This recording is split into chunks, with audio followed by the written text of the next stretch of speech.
그녀의 조용한 웃음, 김화자 할머니의 반찬 가게. 겨울이 오면 김화자 할머니는 자주 옛 생각에 잠겼다. 눈이 내리면 아이들이 뛸 소리보다 남편의 기침 소리가 먼저 떠오르고, 김장이 끝나면 멀리 떠난 자식들보다 허기진 동네 어르신 얼굴이 먼저 그려졌다. 사람들은 그녀를 손맛 좋은 할머니라 불렀지만 그녀는 단 한 번도 자신이 특별하다고 생각해 본 적 없었다. 단지 누구든 따뜻한 밥 한 끼 앞에서는 말없이 눈을 마주치게 된다는 걸 오래전부터 알고 있었을 뿐이다. 그날도 무심히 눈이 흩날리던 늦은 오후였다. 가게 문이 살며시 열리고 말라붙은 바람이 함께 따라 들어왔다. 저기 혹시 남은 반찬 있어요? 얼굴의 절반이 목도리에 묻힌 아이, 두 눈만 반짝였고 그 눈 속엔 얼어붙은 불안이 숨어 있었다. 화자 할머니는 부엌으로 가 조용히 밥을 한 그릇 퍼 담고 멸치볶음에 깨를 조금 더 뿌렸다. 감자조림은 국물이 자작하게 남아 있었고 김치는 익은 것을 골라 잘게 썰었다. 아이는 조심스럽게 숟가락을 들었다. 그리고 몇 입 먹기도 전에 눈가가 붉어졌다.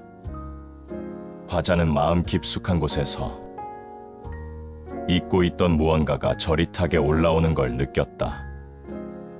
그건 아마도 오래전 한겨울 아랫목에 앉아 아들놈 입에 밥을 떠넣던 그 순간과 비슷했을 것이다. 다음 날 아침, 화자는 평소보다 반찬을 하나 더 만들었다. 고소한 계란말이였다. 혹시 그 아이 또 올까? 말은 하지 않았지만 그녀는 전날보다 조금 더 분주하게 가게 문을 열었다. 그리고 정말로 그 아이는 다시 왔다. 이번엔 두 손을 가지런히 모은 채였다. 주머니에서 꺼낸 건 작은 편지 한 장. 할머니, 반찬이 너무 맛있어요. 저는 할머니 밥 먹을 때 제일 기뻐요. 편지를 읽는 순간 화자는 무언가에 숨이 턱 막혔다. 그녀는 그 편지를 오래도록 들여다보다 그날 밤 찜통을 닫고 나서야 천천히 작은 서랍을 열었다. 남편의 유품이 고이 들어있는 그 서랍에서 흔들리는 손으로 편지를 넣었다. 여보, 나 지금도 누군가한테 꼭 필요한 사람인가 봐요. 할머니는 혼잣말처럼 말했지만 그 목소리는 방 안을 따뜻하게 울렸다. 세상은 때로 우리에게 아주 조용히, 아주 작게 말을 걸어온다. 당신이 있어서 참 다행이에요라고. 그리고 그 말 한마디는 온 겨울을 녹일 만큼 따뜻한 기쁨이 되어 마음에 오래 머문다. 부처님께선 말씀하셨다.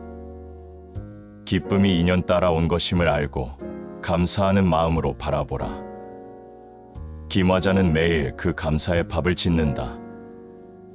누군가의 조용한 웃음을 위해, 그리고 그 조용한 웃음이 자신의 삶을 다시 환하게 비추는 기쁨이 되어 오래도록 식지 않기를 바라며.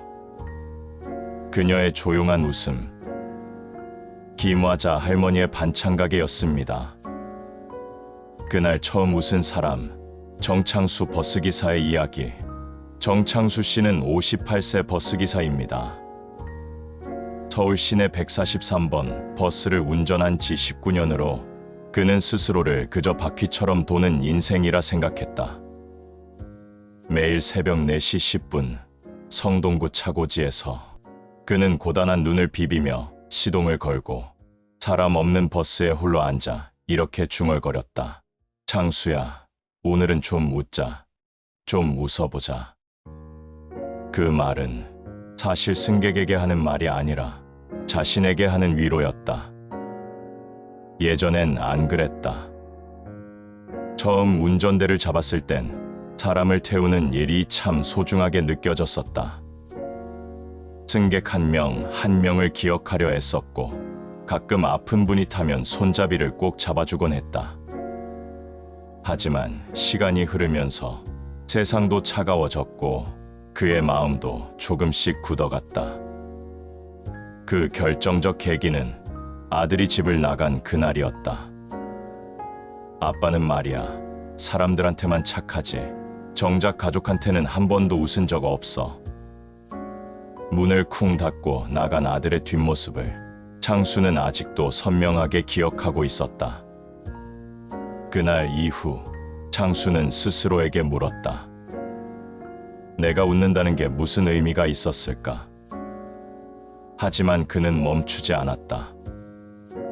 버스는 계속 달려야 했고 사는 것도 멈출 수 없었으니까. 그렇게 몇 년이 흘렀다. 어느 겨울 아침 그의 시야에 늘 같은 자리에 서 있는 여자가 보였다. 검은 코트, 헤드폰, 무표정한 얼굴. 그녀는 늘 고개를 숙이고 탑승해서 버스 안에 누구와도 시선을 마주치지 않았다. 참 세상에 마음 닫은 사람이 한둘이 아니지. 그러다 어느 날 그녀가 내릴 즈음 창수는 주섬주섬 조수석에 놓아둔 작은 초콜릿 하나를 꺼냈다. 그리고 조심스럽게 건네며 말했다. 혹시 오늘 마음이 조금 따뜻해졌으면 해서요. 그녀는 놀란 듯 그를 바라보다가 어색하게 고개를 끄덕이며 초콜릿을 받아들었다. 창수의 마음엔 아주 오래 묻어두었던 한 줌의 따뜻함이 스르르 스며들었다. 그리고 그날 저녁 그녀로부터 한 통의 손편지가 버스에 남겨졌다. 기사님, 사실 저는 요즘 많이 힘들었어요. 하루 종일 아무도 말을 걸지 않았고 세상에 혼자 있는 기분이었어요. 어제 처음 웃었어요. 감사합니다. 그 편지를 읽으며 창수는 오래도록 자리를 뜨지 못했다. 오래된 눈물과 함께 마음 깊은 곳에 무언가 울컥 차오르는 걸 느꼈다. 문득 아들의 말이 떠올랐다. 정작 가족한텐 한 번도 웃은 적 없어. 그는 허공을 바라보다 작은 미소를 지었다. 그래, 나한텐 아직 누군가를 따뜻하게 만들 수 있는 힘이 남아 있었구나. 다음 날 아침 창수는 버스를 닦으며 조용히 휴대폰을 꺼냈다. 한동안 저장만 해두고 누르지 못했던 번호, 떨리는 손으로 통화를 걸고 오랜 침묵 끝에 한마디를 전했다. 아들아, 나 웃으면서 살고 있다. 그 말은 그 어떤 사과보다 깊었다. 그리고 누구보다 자기 자신에게 필요한 용서였다. 부처님은 말씀하셨다. 기쁨은 타인의 얼굴에서 피어날 때 비로소 내 마음에 머문다. 정창수는 이제 안다. 누군가가 처음 웃은 날, 그날은 그의 삶에도 처음 따뜻한 기쁨이 찾아온 날이었다는 것을. 세상에서 가장 느린 걸음, 민수와 민재 이야기. 민수는 교육학과 4학년이다. 그의 겨울방학, 발달장애 아동을 위한 방학 돌봄 봉사 프로그램에 자원했다. 남들은 토익, 인턴, 여행 스케줄로 바빴지만 민수는 다른 이유 하나로 이곳을 찾았다. 바로 예전의 자신 때문이다. 그는 학창시절 내내 말이 느리고 산만하다는 이유로 많은 따돌림을 받았다. 그 시절 민수에게 필요한 건 똑똑한 친구가 아니라 자기를 기다려줄 한 사람이었다. 그날 민수가 처음 만난 아이는 초등학교 2학년 민재였다. 눈도 잘 안 마주치고 말도 거의 하지 않았다. 다른 아이들이 종이접기나 블록을 쌓을 때 민재는 늘 구석에 앉아 연필만 돌리고 있었다. 안녕, 민재야. 같이 종이접기 해볼래? 민수는 조심스럽게 다가갔지만 민재는 아무 대답 없이 손등만 만지작거렸다. 그날 민수는 민재의 옆에 앉아 아무 말 없이 40분 동안 종이학을 접었다. 둘째 날, 민재는 조용히 민수 옆에 앉았다. 셋째 날, 민재는 종이 한 장을 건넸다. 그리고 넷째 날, 민수가 그걸 깨달았다. 민재는 느릴 뿐이지 노력하지 않는 게 아니란 걸. 민재는 아무도 보지 않는 곳에서 하루에도 수십 번씩 종이를 접고 있었다. 하나는 찢어지고 하나는 구겨지고 그렇게 수백 번 실수한 뒤 민재는 드디어 날개가 맞는 하나를 완성해낸 것이다. 그 즈음 센터에서 문제가 생겼다. 몇몇 학부모가 민재를 돌보는 민수를 두고 항의했다. 장애 아이 하나 때문에 분위기가 흐려져요. 다른 아이들한테 영향 줄까봐 걱정돼요. 그 친구랑 우리 아이랑 같이 있는 건 좀. 민수는 마음이 무너졌다. 하지만 놀라운 건 그 다음이었다. 어느 날 민수가 복도에서 혼자 앉아 있을 때 민재가 다가왔다. 그리고 민수의 무릎 위에 자기 손으로 접은 종이학을 올려놨다. 고마워요. 선생님은 웃는 사람이라서 좋아요. 민재가 처음으로 입을 연 순간이었다. 그 말은 또박또박하지 않았고 많은 사람에게는 별것 아닌 한마디였지만 민수는 그 말을 가슴 깊숙이 새겼다. 그리고 다음 날 민수는 결심했다. 센터 안팎으로 민재를 지지해줄 소수의 목소리를 모았다. 같은 조의 친구들, 이해 있는 몇몇 부모님, 그리고 센터 실장님까지 느린 걸음도 함께 걸으면 세상은 좀 더 따뜻해질 수 있어요. 민수는 조용히 그러나 분명하게 말했다. 종강일 마지막 날, 민재는 민수 앞에 서서 자신이 만든 작은 감사 카드를 내밀었다.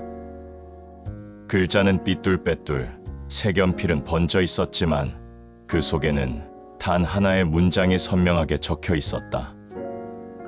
선생님, 저도 누군가 도와주는 사람이 되고 싶어요. 그 순간 민수는 울고 싶었다. 그동안 민재를 지켜줬다고 생각했지만 사실은 민재 덕분에 자신의 존재를 다시 마주할 수 있었던 것이다.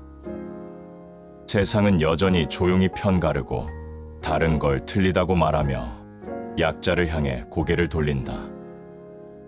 하지만 아주 가끔 그 돌려진 고개를 다시 마주하는 사람들이 있다.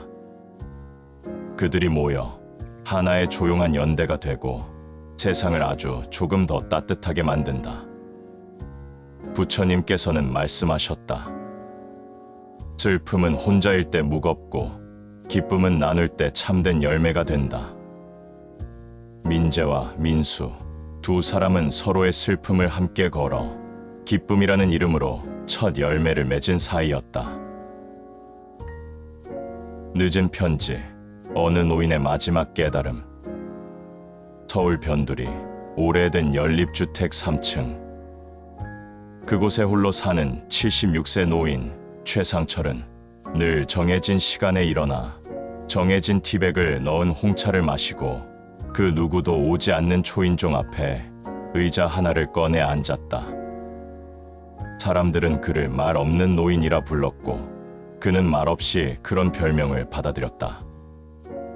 사실 말이 없어진 건 오래전부터였다. 그에겐 아들이 있었다. 하지만 지금은 연락이 끊긴 지 15년이나 되었다. 처음엔 서운함이었다. 그 다음은 분노, 그리고 지금은 후회와 죄책감뿐이었다. 그는 어릴 적부터 아들에게 강한 가장이 되려 했다. 남자는 울면 안 돼. 실패는 핑계가 아니다. 넌 내 아들이니 남들보다 더 잘해야 해.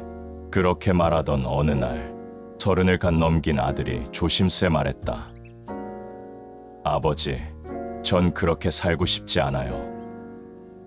남들보다 느리고 가끔 멈춰 서는 삶도 괜찮다고 믿고 싶어요. 그 말이 끝나자 상철은 차가운 목소리로 딱 잘라 말했다. 그건 패배자의 생각이다. 그리고 며칠 뒤 아들은 아무 말 없이 집을 나갔다. 그 후 몇 년간 상철은 자신이 옳다고 믿었다. 아버지란 강해야 하고 자식은 거기에 따라야 한다고. 하지만 시간이 흐르며 조용한 밤이 길어지고 아내마저 세상을 떠나자 그의 마음속에는 의문의 씨앗이 자라기 시작했다. 혹시 내가 틀렸던 걸까? 그런 그에게 변화를 준 건 동네 작은 사찰에서 우연히 들은 부처님의 한 구절이었다. 억지로 다가오는 자식보다 먼저 다가가는 부모의 걸음이 마음을 여는 열쇠가 된다.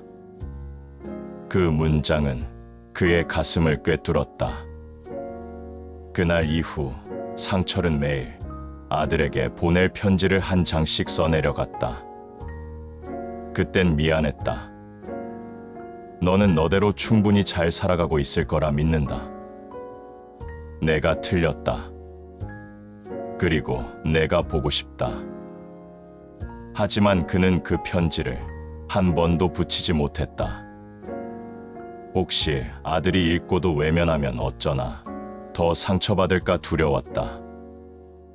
무엇보다 이미 너무 늦었다고 생각했기 때문이다.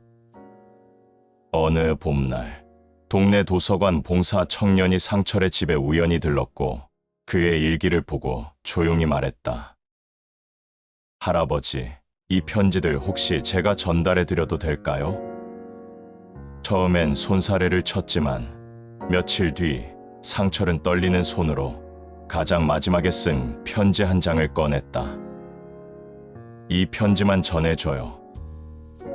혹시라도 받아준다면 다음엔 나머지를 보여줄게요. 그리고 일주일 후 그날은 평소처럼 티백 홍차를 준비하려던 오전 상철의 낡은 초인종이 딩동하고 울렸다. 그는 얼어붙은 듯 자리에서 일어나 문을 열었다. 그 앞엔 머리가 희끗해진 아들이 조용히 서 있었다. 눈이 마주치고도 한참을 아무 말 없던 두 사람. 그러다 아들이 먼저 입을 열었다. 아버지, 손편지 고마웠어요. 순간 상철의 눈가에 참아왔던 눈물이 흘러내렸다. 그래, 늦었지만 이젠 내가 내게 다가갈 차례인 것 같구나. 그날 이후 그의 집에는 오랜만에 말소리가 들리기 시작했다. 아버지, 차 한잔 하실래요? 응, 티백 넣고 기다리는 중이다. 정해진 티백, 정해진 자리, 정해진 침묵. 그 자리에 사랑과 용서라는 새로운 풍경이 생긴 것이다. 부처님은 말씀하셨다. 먼 길을 돌아온 자식도, 돌아가고자 하는 아버지도 사랑을 택한 순간 그 길은 하나가 된다. 최상철은 이제 매일 한 장씩 미처 전하지 못한 사랑을 아들과 함께 읽는다. 그의 손에 쥐어진 마지막 편지는 더 이상 붙이지 못한 편지가 아니라 함께 읽어주는 기억이 된 이야기였다. 이 이야기가 마음에 와닿으셨다면 구독과 좋아요로 함께 해주세요. 당신의 관심은 또 다른 이에게 작은 희망이 됩니다.